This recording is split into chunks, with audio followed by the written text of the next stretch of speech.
Portfolio management, block number 3. I think we have already seen. मैंने CFA USA level 1 के 10 subjects को 3 blocks में divide किया. मैंने फर्स्टली डिवाइड किया था एनालिसिस में, फिर मैंने डिवाइड किया था इन्वेस्टमेंट्स में. And there are 4 subjects in analysis. That is, first is economics, financial statement analysis, quantitative methods, and corporate issues. I have already prepared small intro in regard to that. And then I told you about investments. मैंने फिर उसके बाद investments में बताया that you can invest in equity and in fixed income or in derivatives or in alternative investments. Now the point is आपने analysis भी कर लिया, investment भी कर लिया. Now you have to manage that. And a new subject has been involved, that is named as portfolio management.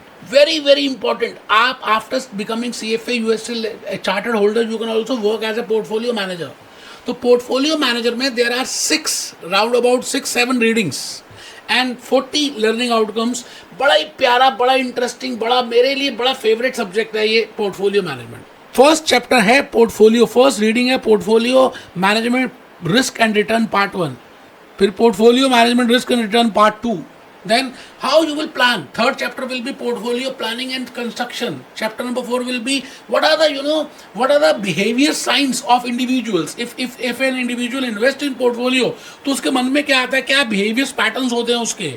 And then we will be having risk management. Like this, we have 6 chapters, 6 readings. In this portfolio management जो हम करने वाले हैं, we will be calculating the risk, we will be calculating the return. Risk को calculate करने के लिए standard deviation, covariance, variance, correlation, coefficient determination, बड़ी सारी चीजें हम calculate करेंगे. And we will be using CAPM model, we will be using alpha, we will be using beta. अलग-अलग calculation से we will find out that how much risk is involved. हम Harry Marcos की बात करेंगे, don't put all eggs in one basket की बातें करेंगे. बेटे portfolio management CFA USA level 2 में मार्क्स की परसेंटेज बढ़ जाती है. तो आपको अब ये समझना है कि जो मैंने एनालिसिस किया, जो मैंने इन्वेस्टमेंट्स किया, उसको प्रॉपर्ली मैं मैनेज कर पा रहा हूँ या नहीं कर पा रहा. That is named as portfolio management. I think आपको एग्जांपल याद होगा लड़के और लड़की का. लड़की के मम्मी पापा ने लड़के के मम्मी पापा को एनालिसिस तो कर लिया, अब उनकी मैरिज हो गई, इन्वेस्टमेंट हो गई, इसके बाद वो किस तरह से रहते हैं, that is management. So portfolio management. So like this I have beautifully divided the whole 10 subjects into these 3 parts.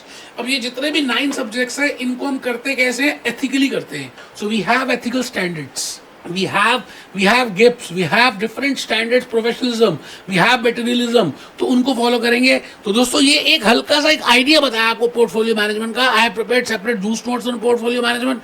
मेरा एक इंट्रो लेक्चर आप यूट्यूब में देखें, आपको अच्छा लगेगा. मैं भूपेश आनंद आपके साथ इस समय इस वीडियो में. Be happy, B jolly, B cheerful.